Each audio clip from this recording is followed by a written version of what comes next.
Fala galera, a professora Tabita aqui novamente para mais uma aula, essa que é a nossa aula 9.1. Exatamente, nós estamos aqui com um bom andamento já dentro da nossa unidade 1, nesse cenário novo, né? E tudo de bom. Galera, olha só, lembrando vocês, tá? Que os professores presenciais, eles já estão aí a par, né, do nosso material que vocês vão construir, né? As nossas extraclasses, né, que esse ano aí uniu as ciências da natureza, já estão entregando. Parabéns para aqueles que já executaram, para aqueles que ainda estão se planejando, se organizando, né? A gente está aqui na expectativa do trabalho de vocês, tudo bem? Ciências da natureza, extraclasse, ciências da natureza. Mas essa nossa aula 9.1, nós vamos falar sobre o quê? Então, vamos dar uma olhadinha no nosso material? Joga para mim, diretor. Aula 9.1. Os reinos dos seres vivos. Então, na aula anterior, nós falamos, né, nas aulas mais para frente, nós falamos aí da importância de se ter um conhecimento científico, se identificar as formas de vida, organizar essas formas de vida, correto? Falamos aí das teorias que anteriormente, né, antigamente eram consideradas da biogênese, quem foram os grandes pensantes aí, né, estudiosos que derrubaram algumas teorias, sustentam, né, até hoje outras teorias a respeito da origem da vida, a respeito de como esses organismos conseguem fazer os seus processos metabólicos e se manter estáveis nesse ambiente, que sofre modificação e tem sofrido mudanças muito repentinas, né? Mas na aula de hoje nós vamos falar aqui sobre dois grupos, né, ou dois reinos de seres vivos muito importantes, tá? Quando você lembra lá da classificação de Linneu, a gente começa aí falando dos seres vivos dentro de um reino. Aí depois nós vamos para o filo, vamos para as classes, para as ordens, para as famílias, gêneros, até chegarmos na espécie que nós comentamos que as espécies são aqueles que vão conseguir chegar no processo reprodutivo, deixando descendentes e esses descendentes serem férteis. E aí isso só vai acontecer porque há um mesmo número de cromossomos nesses dois indivíduos, macho e fêmea, que vão se cruzar. Tudo bem? E aí a gente chega nesses reinos, tá? Nesse primeiro momento, nessa primeira parte 1 dos seres vivos, nós vamos falar sobre o reino Monera. Deixa eu usar o verdinho hoje, tá bom? Reino... Eita, eu falo verde, o bicho sai... É interessante. Hein? Vamos ver. Reino... Não vai. Agora sim. Reino Monera e o reino Protista. Então, aqui nós temos dois grupos muito importantes para o processo de desenvolvimento tecnológico, vamos dizer assim, biotecnológico, para a nossa vida, para a nossa atualidade, e também em relação a esse equilíbrio dos ecossistemas. E a gente vai ver isso durante essa aula. Então vamos lá, galera. Atualmente, então, nós temos aí a consideração de 5 reinos, né? Que são o reino Monera, Protista, ou Protoctista, reino Fungi, Plantae e Animalia. 5 reinos onde todas as espécies que hoje são conhecidas, que foram catalogadas, que houve todo aquele critério, né, de nomeação desses seres vivos, estão aqui inseridos. Eles têm que estar inseridos em algum deles. Então, essa classificação ela foi proposta pelo pesquisador Whittaker em 69, e até hoje ela é a mais aceita, estudada no ensino tanto fundamental quanto aqui no nosso ensino médio. Taxonomia. Esse termo, essa palavra dentro da biologia, ela é de suma importância, tá? Por quê? Ela vai ser a responsável pela classificação dos seres vivos. Então, quando um organismo surge no ambiente, deixa eu vir para cá. Quando o organismo surge no ambiente, ele vai estar ali coabitando com outras formas de vida que já ali estavam, até chegar alguém e identificar, nomear, tá? Para isso tem todo o critério científico. Identificou, nomeou, patenteou aquela espécie ali. Então, ele vai ter um nome, vai receber um nome. É como se fosse um registro. A taxonomia se responsabiliza por essa parte, tá? Aí, para isso, a gente tem, dentro da área da biologia, os taxonomistas, certo? E aí, isso é muito importante quando a gente identifica, porque aí a gente vai para as classificações da filogenia. Então, a filogenia vai identificar essa espécie aqui, está nesse grupo, e ela é originada, é descendente, tem um ancestral comum. Que característica ela tem com os seus descendentes, né? Os seus representantes anteriores, e o que ela recebeu de novo que não tem, ou que vai passar a ter agora nos outros grupos que evoluírem a partir dele. Então, tem toda essa contextualização dentro da biologia, quando a gente fala da taxonomia, dos sistemas de classificação. Tudo bem? Pode projetar aqui para mim, diretora, a telinha. E aí, dentro dessa taxonomia, né, você vai, então, utilizar a classificação e a nomeação, a nomenclatura. É como se fosse quando você nasce, né? Os pais de vocês vão fazer um registro. Você recebe uma certidão. Nessa certidão você recebe um nome que é dado aí pelo seu pai, pela sua mãe, por uma pessoa da família. Tá certo? Pode abrir, diretor. Deixa eu botar logo aqui. Pronto. Cadê, menina? Não tá passando. Deixa eu passar com a mãozinha.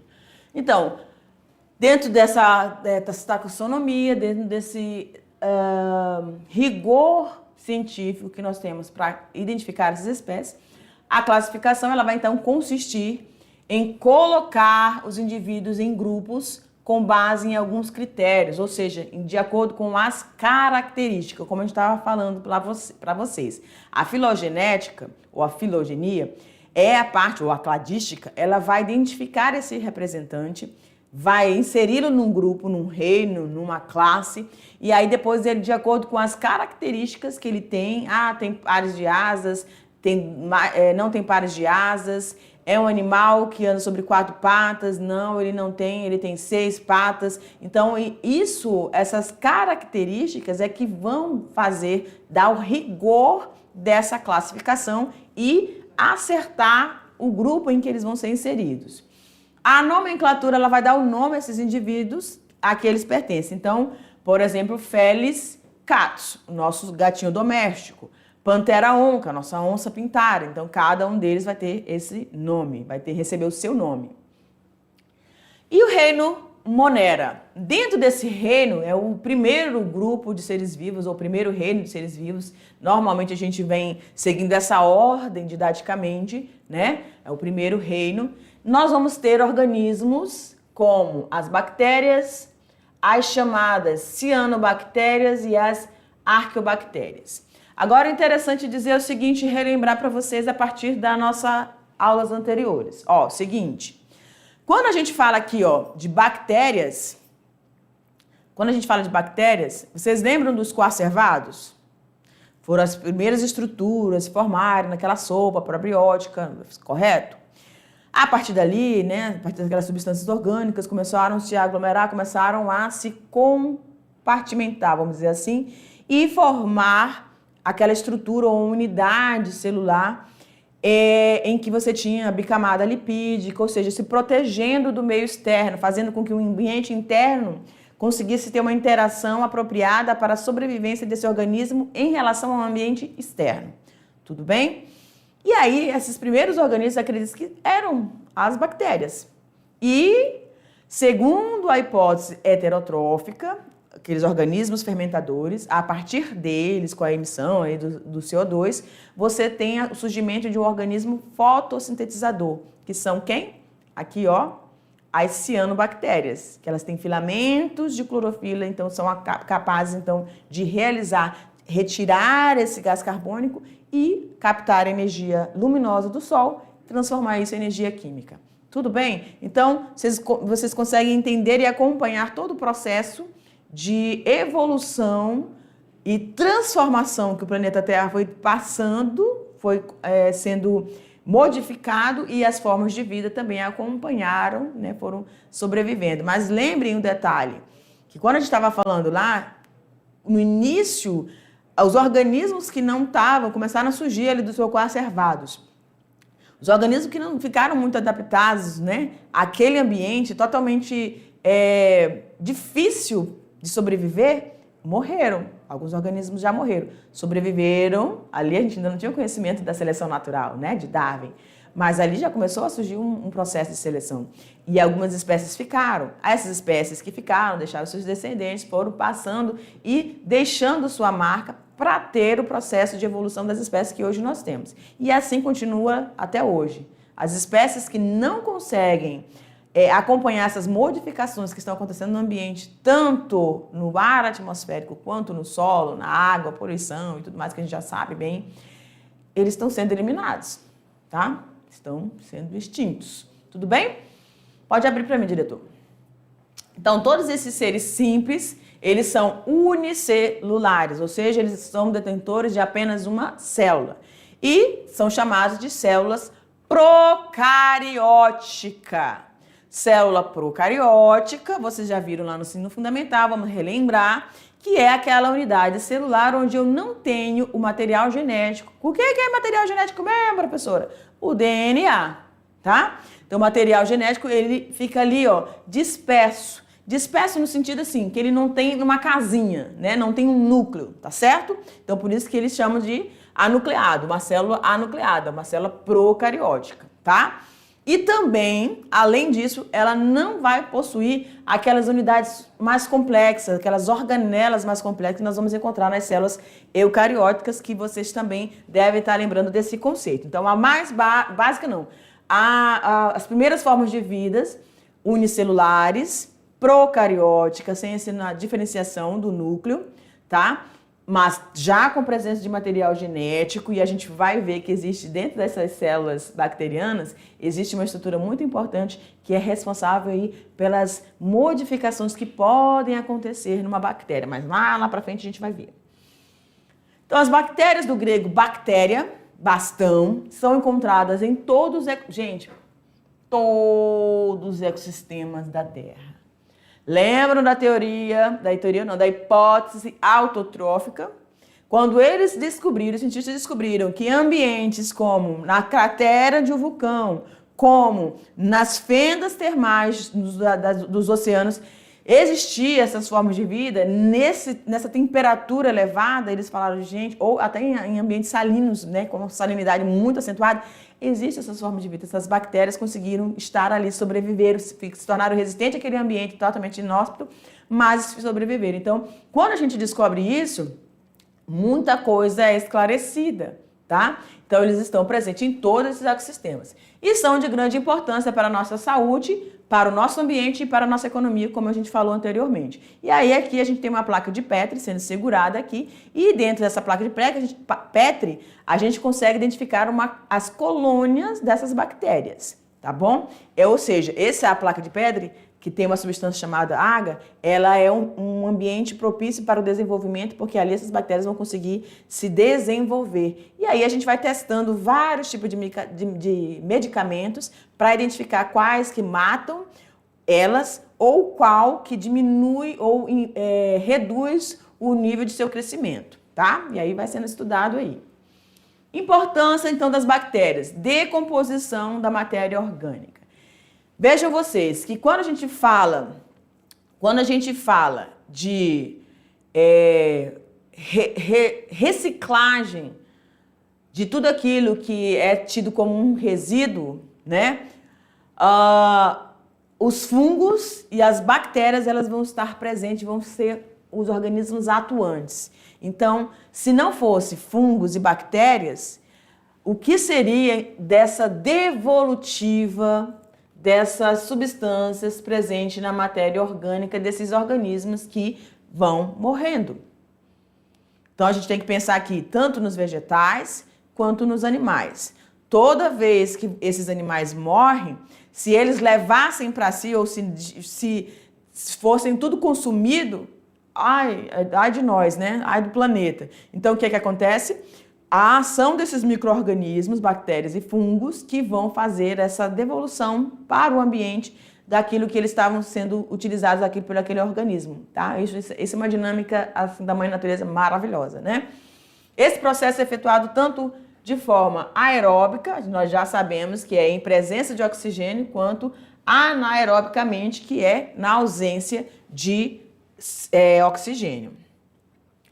Esses organismos também, dentro do reino Monera, eles vão provocar doenças, tá? Aí é o ponto negativo, né? Muitas doenças ao longo da trajetória humana surgiram. Tanto os vírus quanto bactérias, né, são os agentes aí imperceptíveis em algum momento, até que eles nos infectam e ao nos infectarem nós começamos a apresentar um quadro sintomático e algumas vezes assintomática, por isso que é difícil lidar com eles. Então, quando a gente tem sintomas dessa infecção, aí a gente consegue, vai procurar um médico, obviamente, e aí procurando você vai buscar respostas para aquela dor de cabeça, para aquela cólica, para aquela diarreia, para aquele vômito, né? Enfim, para os sintomas que podem surgir a partir da infecção de desses agentes infecciosos ou que a gente chama de organismos patogênicos. Então, organismos patogênicos são todos aqueles, tanto vírus quanto bactérias, que acabam infectando e nos causando uma doença, né? Provocando uma doença, tá bom? E aqui a gente tem uma chargezinha dizendo assim, amiga, me fale como era o rosto do matador de bactérias. Duas bacterinhas conversando, né? Ela tá ali na terapia, gente. Terapia é tudo de bom, né? É muito importante você ter alguém para te escutar. Elas estão ali conversando, ela tá na terapia. Aí ela diz assim, ela é retangular e tinha muita espuma em volta. Então, aqui é uma mensagem interessante porque tá dizendo o seguinte, né, pra gente. Falta de higiene é uma das portas de entrada para as bactérias, não só para elas, como também para vírus, né, para protozoários. Então, é muito importante manter a nossa higienização. E uma das partes mais importantes que nós levamos para os olhos, para a narina, para a boca, em tudo, a gente cumprimenta as pessoas, são as nossas mãos, é a nossa porta de entrada. Então, lavar, manter as mãos bem higienizadas, os alimentos que você consome, que você vai pegar com uma mão, uma fruta, né? Enfim, tem que estar sempre bem higienizado. As bactérias também são importantes nos processos industriais, como, por exemplo, os lactobacilos, utilizados na indústria de transformação do leite em coalhada. Os nossos estudantes da mediação tecnológica já fizeram várias atividades aí dentro da NBAZ, que vocês agora estão no primeiro ano, mas vocês vão acompanhar esse processo, né, essas disciplinas. E aí, a gente já propôs para vocês, a partir do leite, né, fazer alguma outra composição. E aí, muitos deles gostam de fazer coalhada e já tem esse hábito aí na família, né, e é uma delícia, eu amo coalhada. Hoje em dia eu não como muito, né, não tomo muito, mas antigamente minha vozinha, ela gostava muito dessas mingau, coalhada, enfim. Mas... Então, a partir da ação, do processo realizado, né, metabolicamente pelos lactobacilos, que são um dos tipos de bactérias, eles vão fazer essa fermentação e vão originar, então, esse outro alimento chamado de coalhada. Então, eles também são utilizados, também a gente tem no fermento biológico, né, então, tem toda essa ação. O que esses organismos microscópicos realizam para sobreviver, ou seja, a partir do seu metabolismo, pode trazer uma modificação e o ser humano, que não é nada besta, vai utilizar esses recursos, tá bom? E o ciclo do nitrogênio, outra coisa muito importante também que a gente trabalha muito lá na NBAZ, né? Em que esses organismos atuam em diversas fases. Aí a gente, quem tem curiosidade, já pode botar lá o ciclo do nitrogênio, e aí vai identificar que nesse ciclo do nitrogênio, você tem nitrogênio, N2, presente na atmosfera, naturalmente, só que ele precisa ser incorporado, e ele é muito importante para o desenvolvimento dos vegetais, nitrogênio, fósforo, potássio, né? Mas aqui nitrogênio especificamente. E ele não vai, os vegetais não conseguem assimilar diretamente, então eles têm que ser incorporados no solo, metabolizado por essas bactérias, que a gente chama de bactérias nitrificantes, que vão passar por 3, 4 processos aí diferentes, são bactérias diferentes que participam dessa etapa de transformação do nitrogênio até que ele se torne em nitrato e assim possa ser absorvido pelos vegetais. Então, é uma complexidade, mas as bactérias elas estão presentes e são essas apoiadoras diretas, né? A gente tem também aqui, ó, as nossas bactérias que são intestinais. Exatamente. Você já ouviu falar né, de quando você tem alguma indisposição gástrica, né? Dá uma diarreia, né? Uma disenteria, aí o médico fala logo assim, olha, vai ter que repor a flora, né? Ou seja, a gente denomina assim flora, mas parece de vegetais, né? Mas não é. Então, essa microbiota existente no nosso intestino que estão ali e elas vão ter participação bem interessante aí nas nossas vitaminas, na forma de absorção ali do nosso intestino. Então, se essa flora é uma flora saudável, uma flora benéfica, porém, contudo, todavia, pode acontecer de a gente ter aí as que não são do bem, são do mal, né? Então, a gente tem a classificação de bactérias do bem, que são as benéficas, e as que são maléficas, né? Que a gente chama de bactérias patogênicas, tá? Como a Candida albicans, e aí as bactérias do bem, as acidophilus, casei e thermophilus. Então, o nível de equilíbrio dessas populações, ela precisa estar, as do bem precisam combater as do mal, tá? As maléficas. E aí você consegue. Mas se você tiver alguma interferência no seu sistema imunológico, gente, deixa eu vir aqui, ó, não dormir bem, tá? Não se alimentar bem, não ter uma vida com atividade física. Ah, eu tô falando isso aqui, serve pra mim também, porque eu não gosto muito de atividade física, mas eu preciso. Não é uma coisa hoje em dia, virou moda, não é. E tem que ser mesmo, porque todo mundo tem que praticar algum exercício físico. Faça alguma coisa que seja interessante para você. Aquelas pessoas que não gostam como eu, tem que procurar eu não gosto de academia, eu não gosto de estar no meio do público. Tem vários aplicativos, né, que você consegue fazer atividade física. Não, eu gosto de nadar. Então, nade. Tem um rio, tem um igarapé perto dessa casa, nade. Já é uma atividade física.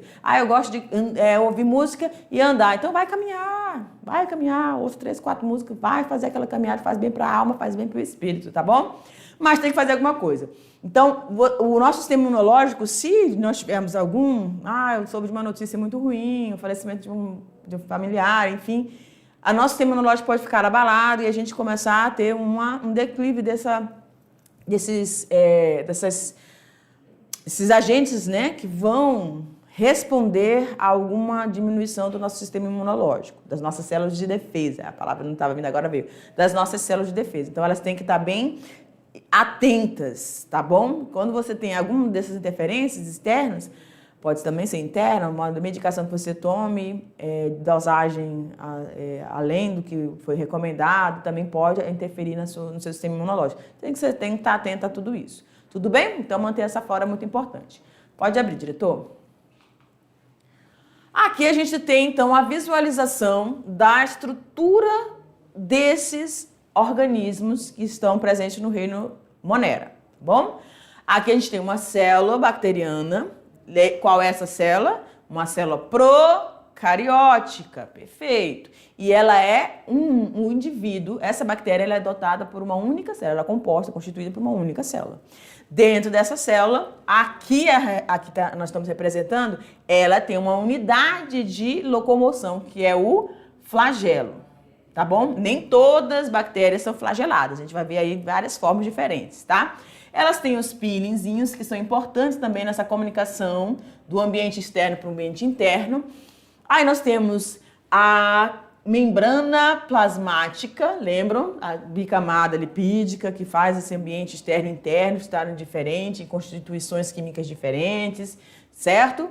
Para que o metabolismo dessa unidade celular consiga ser realizada. Nós temos o DNA em nucleóide. O que significa isso, professora? Nucleóide lembra núcleo, mas a senhora não falou que não tem núcleo? Não tem mesmo. As células bacterianas não são detentoras de núcleo, mas elas têm uma região em que nós vamos ter a fita, né, o material genético, ou seja, o DNA bacteriano presente, tá bom? Então ela mais ou menos, deixa eu colocar uma canetinha aqui. Ela tem essa delimitação aqui, ó, tá? Mas ela não está protegida do ambiente externo, que é o ambiente externo, citoplasma, que é essa parte toda rosinha aqui. E nós temos também esses pontinhos pretos, né? Não é... Como é que é o nome daquele negocinho que a gente toma, bota até no iogurte? Pequenininho. Como é que é o nome? Chia. Não é chia. Mas aí fica a dica que se você for fazer... Eu acho que chia para... Dependendo do tamanho da célula que você pode fazer uma representação, chia vai ficar muito pequenininho, pode colocar alguma coisa maior. Mas enfim, não é chia, são os chamados ribossomos, tá bom? Então elas são detentoras de membrana plasmática, elas são detentoras de citoplasma, material genético ali na região do nucleóide, algumas vão ter flagelos e também nós temos uma parede, tá? Parede celular. Só que essa parede celular, ela não é da mesma parede celular nem dos fungos e nem dos vegetais. Ela é uma camada constituída pelo peptidoglicano. Então, é uma parede celular a mais, uma proteção a mais para essas bactérias, mas a constituição química é diferente dos vegetais e dos fungos e ela é de peptidoglicano. Tudo bem? Bactérias são micro-organismos unicelulares procariotos, podendo viver isoladamente, exatamente, ou construir agrupamentos, ou seja, formar colônias de diversos formatos. Então, aqui nós temos os representantes desses formatos, né? Nós temos bactérias do tipo cocos, aqui a gente tem diplococos, que são 2 coquinhos, mas você pode ter só um coquinho, tá? Então, a gente tem os diplococos, aqui não vai mostrar nessa lâmina, mas a gente também tem os estafilococos, e os streptococos, que são esse formato redondinho, só que em número maior e design diferente, tá? Aí nós temos os bacilos, que também já tem estruturas flageladas. Tá vendo que os cocos não tem flagelo nenhum? Pois é. Aí nós temos o vibrião, parece uma vírgulazinha, né? E o espirilo, que parece um tio, lembra um tio, né? Um acento anão, tal, essas palavras. Tá certo? Então aqui são os formatos das bactérias. Bom, agora a gente vai falar... Bem, professora, mas foi tão rapidinho a gente falando sobre o reino protista, o reino Monera. Pois é, porque a gente vai depois detalhar um pouquinho mais, falar da reprodução, tá bom? Calma com o teu coração. A gente está apresentando nessa aula os 2 principais grupos aí e diferenciando aí organismos procariontes e agora nós vamos encontrar organismos eucariontes, tá bom? Então, dentro do reino protista, ou antigamente chamado de protista, nós vamos ter os seguintes organismos vivos. Os protozoários, deixa eu mudar a minha canetinha, vou agora para o amarelinho. Foi para o amarelo? Foi. Nós vamos ter... Ai, minha Deus, professora. Pois é, né, galera? Pois é, né, galera? Protozoários e algas protistas. Então, lá no reino Monera, nós tínhamos as bactérias, as cianobactérias e as arqueobactérias, tá bom? E aqui nós temos os protozoários e as algas protistas. Essas algas protistas, elas podem ser ou elas podem ser multicelulares. E vocês vão já entender o que a gente está falando, tá? Mas vocês já conseguem entender. Uma única célula e mais de uma célula. Nos protozoários, nós vamos encontrar o grupo dos esporozoários, nós vamos encontrar o grupo Rhizópodes, que apresentam uma estrutura de locomoção chamada de pseudópodes. Nós vamos encontrar os flagelados e nós vamos encontrar os ciliados, tá certo? Cada um deles, né, pelo menos esses aqui, vão ter estruturas de locomoção, mas dentro desse grupo... na canetinha. Vou colocar bem aqui, ó. Dentro desse grupo, nós não vamos ter estrutura de locomoção. Gravem aí. Os esporozoários não têm estrutura de locomoção. Dentro do grupo dos protozoários, que estão dentro do grupo do reino protista. Ai, professora, já me confundiu tudo. Dá um print ou marca aí, anota aí no seu caderninho isso aqui, porque é muito importante. Reino protista ou protoctista tem dois grupos grandes, protozoários e algas protistas. Dentro dos protozoários, eu tenho 3 grupos que vão ter estruturas locomotoras, sendo eles risópodes, flagelados e ciliados. E também vou ter um 4º grupo, que vai ser os esporozoários, que não têm estrutura de locomoção. Tudo bem? Dentro das algas protistas, eu vou encontrar organismo com uma única célula e organismo com mais de uma célula. A complexidade da célula eucariótica de um protozoário é tão grande que ela sozinha, olha só, nós partimos de um organismo menos complexo, mas não é que ele seja menos importante, ele tem a sua participação na história da humanidade, tá bom? Então, nós partimos de um organismo menos complexo para um organismo com uma complexidade mais acentuada. E essa complexidade permite que esse organismo execute diversas funções, né? Executa todas as funções que os tecidos, os órgãos e os sistemas realizam em um ser pluricelular complexo. Olha só que interessante. E aqui embaixo tem algumas imagens de algumas dessas células, né, das protistas, das algas protistas que nós vamos encontrar. Gente, é um universo maravilhoso. Se você tiver curiosidade, procura ali algas protistas, né, nos oceanos e tudo, você vai ver a variedade de cores, de formatos. É um universo lindo. Então, eu gosto dessa parte das algas e alguns protistas que tem essa coloração diferente, também como nos fungos. Os fungos também têm uns formatos e designs maravilhosos. Então, aqui a gente tem locomoção, respiração, excreção, controle hídrico, reprodução e relacionamento com o ambiente. Tudo isso será executado, tá, por esse organismo eucarionte. Tudo executado, então, por uma única célula que conta com um organismo com algumas estruturas capazes de realizar papéis específicos, como em um organismo pluricelular. Sendo a classificação dos seres vivos em 5 reinos, um deles, dos protistas, agrupa organismos eucariontes, né? Unicelulares, autótrofos e heterótrofos, tá? Unicelulares e pluricelulares. Autótrofos e heterótrofos. Professora, autótrofos dentro do protista são as algas protistas.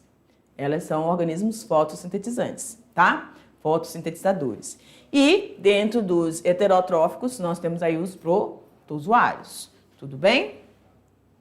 Neste reino se colocam as algas, que aí nós temos as euglenófitas, as pirrófitas, também chamados, anota isso aí, tá? Porque algumas horas você vai encontrar pirrófitas, outras horas você vai encontrar dinoflagelados. Então é o mesmo grupo. As crisófitas também vão encontrar uma outra denominação, chamadas diatomáceas, tá bom? Pirrófitas, dinoflagelados, crisófitas, diatomáceas, que são os protistas unicelulares. Perfeito? Que são pequenininhos, microscópicos ali. E também as que são macroscópicas, são visíveis, perceptíveis a olho nu, chamadas de clorófitas, rodófitas e feofícias ou feófitas, como tem em alguns livros, sendo as multicelulares. Tudo bem? Quando a gente fala de organismo multicelular, aqui eu consigo visualizar.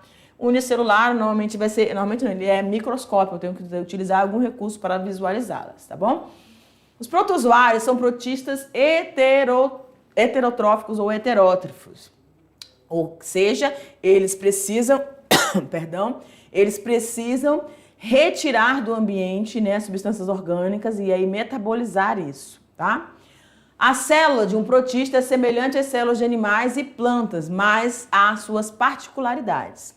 Os plastos das algas são diferentes dos das plantas quanto à sua organização interna de membranas fotossintéticas. Então, apesar de serem, tá, estarem dentro de um grupo do protistas e realizar o processo que as plantas realizam, que é o processo fotossintético, elas vão ter distinções aí em relação às suas membranas, tá? Então, aqui nessa imagem a gente está visualizando os protozoários, uma ameba com seus pseudópodes, tá? Nós temos aqui um protozoário flagelado e também nós vamos encontrar aqui Outro protozoário ciliado, com as estruturas de locomoção bem fininhas, bem pequenininhas, tá?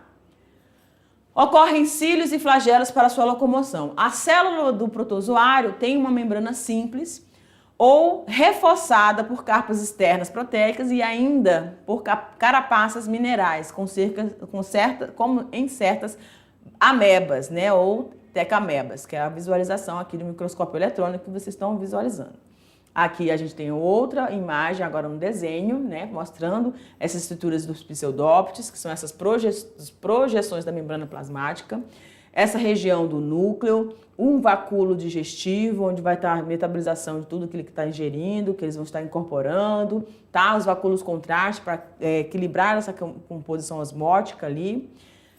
Os protozoários, eles constituem um grupo de eucariontes com cerca de 20 mil espécies. É um grupo diversificado, bem heterogêneo, que evoluiu a partir de algas unicelulares. Os protozoários, então, na sua grande maioria, são aquáticos, vivendo nos mares, rios, tanques, viu, galera? Tanques, aquários, por isso que a gente recomenda uma boa higienização, porque alguns podem aí provocar, dependendo da quantidade, pode provocar um mal-estar aí para as formas de vida que estão aí presentes. Poças, lodo e também terra úmida. Então, lembra que a gente começou aqui? Eles estão presentes em todos os ambientes. Há espécies mutualísticas, ou seja, aquelas que realizam simbiose, onde em organismos diferentes vão estar se beneficiando, né, com essa interação. E muitas são parasitas de invertebrados e invertebrados. Fazem parte do plâncton, ou seja, um conjunto de seres que vivem em suspensão na água. Então, quando você entra na água, vai dar aquele mergulho. Se você beber um pouquinho daquela água, você já engoliu uma boa parte do fitoplâncton ali, tá? Dos rios, oceanos, lagos, carregados passivamente pelas ondas. Elas não têm a força para poder nadar contra, né? Elas vão de acordo com a corrente. No plâncton, distingue-se em dois grupos de organismos. O fitoplâncton, que são os organismos fotossintetizadores, responsáveis aí por mais de 90%. Então, todo o processo de oxigenação do planeta, né, boa parte não, mais do que a metade da parte, vai ser dos organismos fitoplânctons, tá? E o zooplâncton, organismos consumidores, isto é, heterótrofos, representados principalmente pelos protozoários, pequenos crustáceos e larvas de muitos invertebrados e também de peixes. Aqui você tem um emaranhado aí deles, tá bom? Eles são muito importantes também na regulação e na manutenção da qualidade das águas, tá? A presença de um deles pode ser um bioindicador de uma água contaminada, uma água imprópria para consumo e assim vai. Tudo bem, galera? Então, olha só, dentro desse universo, deixa eu vir para cá. Dentro desse universo de vida micro e macroscópica, quando a gente fala do reino Monera, a gente está falando de organismos microscópicos, tá? Tanto as arcobactérias, quanto as bactérias, quanto as cianobactérias são organismos microscópicos, mas que vão estar presentes em todo tipo de ambiente e que nós precisamos ter muita cautela quando nós manuseamos certos ambientes e levamos à boca, levamos para a superfície dos olhos, enfim, tá? A gente tem que ter, nós é que temos que ter esse ponto de atenção, certo? E também, dentro dessa aula, nós vimos aí o grupo dos organismos que tem organismos microscópicos e organismos também visíveis a olho nu. Nas próximas aulas, a gente vai aí aprofundar um pouquinho, falando da reprodução, de algumas outras classificações especificamente, mas segura aí que a gente já retorna, tá bom? A gente vai ficar já com a nossa revisão. Tchau!